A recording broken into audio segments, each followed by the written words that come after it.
안녕하십니까 여러분. 오늘은 어제에 이어서 에스겔 1장부터 6장까지 읽겠습니다.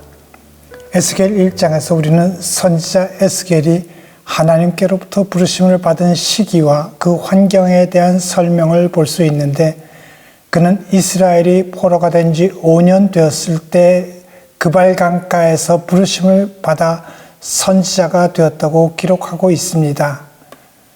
그는 이상 중에 본 네 생물에 대해서 구체적으로 설명하고 있는데, 네 생물은 사람과 사자와 소와 독수리의 얼굴을 가지고 있으며 그들은 서로 연합되어 있고 광채가 났으며 번개처럼 빨랐습니다. 그리고 그는 이상 중에 불붙은 바퀴를 보았는데, 그것은 이중으로 된 것으로 생물이 움직일 때 따라 움직였습니다. 그가 본 것은 하나님의 보좌이며 두려움 속에서 하나님의 말씀을 듣게 되었습니다.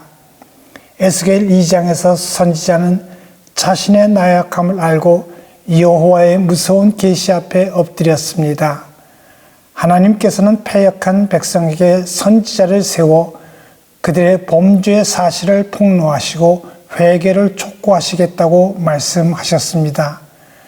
하나님께서는 그에게 여호와의 말씀이 적힌 두루마리를 먹으라고 말씀하셨는데, 그 두루마리에는 이스라엘의 임할 재앙과 그로 인한 애곡의 말이 기록되어 있었습니다. 에스겔 3장에서 선지자는 하나님께서 주신 두루마리를 먹고 하나님께서 완고한 백성 이방인보다 더 완악하며 하나님의 말씀에 둔감한 백성들에게 보내시겠다는 말씀을 들었습니다.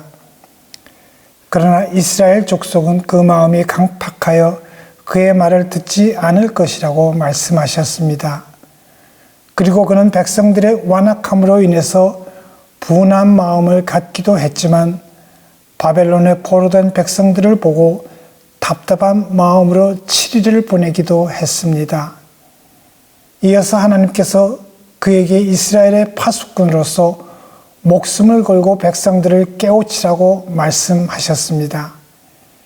이는 백성들 중에서 악인을 구하고 의인을 깨우치며 에스겔 자신의 영혼을 보존하는 길이라고 말씀하셨습니다. 에스겔 4장에서 선지자는 백성들에게 징조를 보이기 위해서 행동으로 하나님의 말씀을 선포했습니다. 즉, 예루살렘 포위에 대한 징조는 철옹성처럼 예루살렘 성읍을 꾸미고, 유다 백성들이 포로가 되는 것은 동아줄에 묶인 선지자 자신을 사람들에게 보여줌으로써 징조를 나타내었습니다.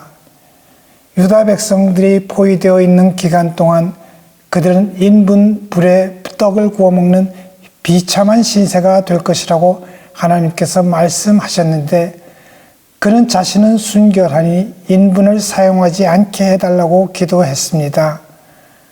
그래서 그는 인분 대신 쇠똥을 사용할 것을 허락받았습니다.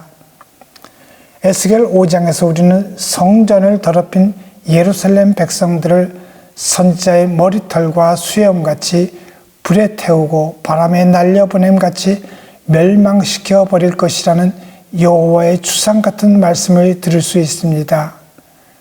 그리고 이스라엘에 대한 심판은 하나님의 공의가 만족하게 되었고, 또 이방인들에게는 경계가 되었습니다.